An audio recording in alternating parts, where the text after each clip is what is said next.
నువ్వు మాట్లాడేటువంటి మాటలో ఇది నిజమైనటువంటిది ఒక్కడైనా రుజువు చేసేటువంటి పరిస్థితి ఉందా? నువ్వు చెప్పినటువంటి అబద్ధాలు అని చెప్పడానికి నువ్వు చెప్పిన మాటలో ఉన్నటువంటి ఆధారాలు రెండు చూపిస్తాను నేను.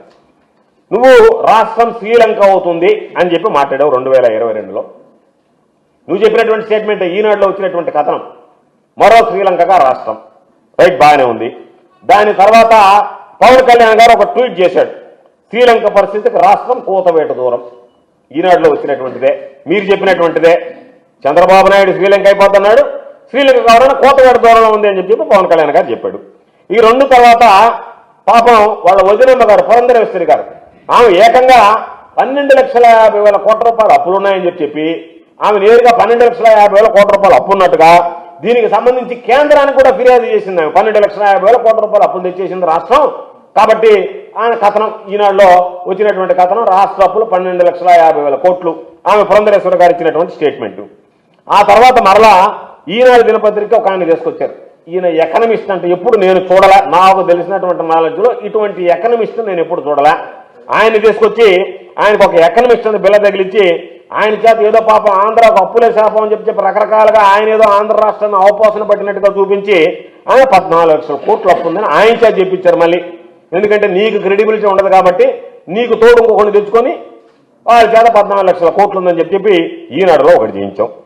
ఇవన్నీ చేసిన తర్వాత తీరా చూస్తే ఇంత అప్పుందని నువ్వు చెప్పావు కదా, ఇంత అప్పుందని చెప్పినటువంటి వాడివి మరలా సూపర్ 6 ప్రకటించావు. ఈ 14,00,000 కోట్లు ఉంది, అయినా ఇబ్బంది లేదు, నేను అన్ని ఇస్తానని చెప్పి పదే చెప్పావు. దానికి సంబంధించినటువంటి దాంట్లో నువ్వు సూపర్ 6లో ఏమేమి ఇవ్వాలనేటువంటిది రాజమండ్రిలో మే 29, 2024 జరిగిన తర్వాత చెప్పావు.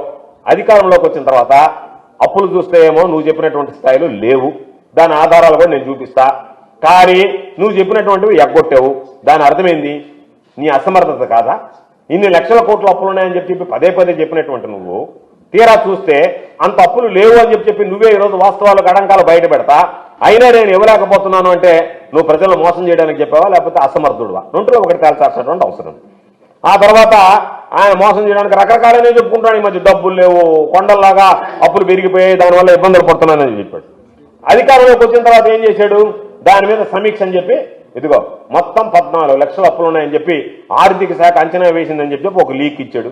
ఈటీవీలో వచ్చినటువంటి క్లిప్పింగ్. అధికారుల ఆర్థిక శాఖపై సీఎం సమీక్ష, మొత్తం అప్పులు 14 లక్షల కోట్లు ఉన్నట్లు ఆర్థిక శాఖ అంచనా అని చెప్పి ఒక అబద్ధం, మరొక అబద్ధం. ఆమెదో ఏదైతే బీజేపీ పురంధరేశ్వరి గారు చెప్పారో అదేవిధంగా తమలో ఒకటి ఇచ్చారు.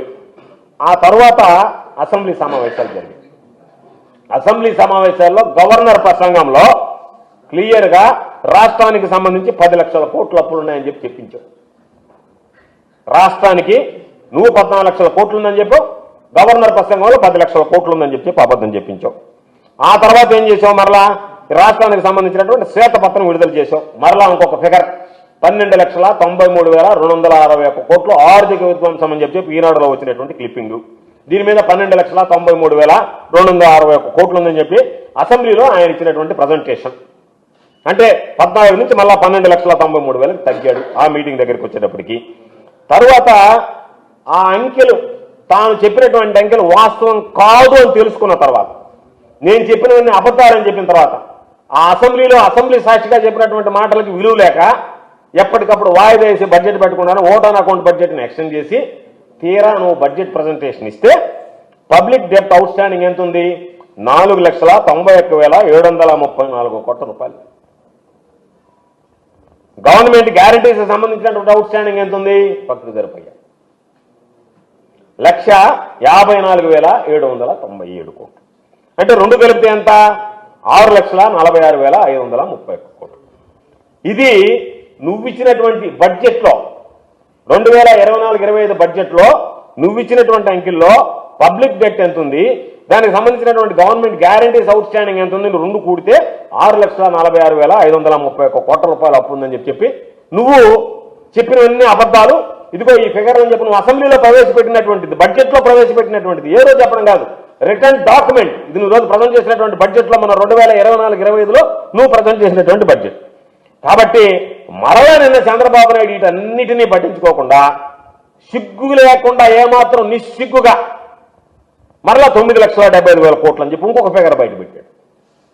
తగ్గతా వస్తున్నాడు. 14కి వచ్చాడు, 10కి వచ్చాడు, 12కి వచ్చాడు, మళ్ళా 6 లక్షల చిల్లర కోట్లు అని చెప్పి అసెంబ్లీలో చెప్పాడు. మరలా నిన్న 9,75,000 కోట్ల రూపాయలు అని చెప్పాడు. పోనీ చంద్రబాబు అప్పులు తీసుకురావడం లేదా?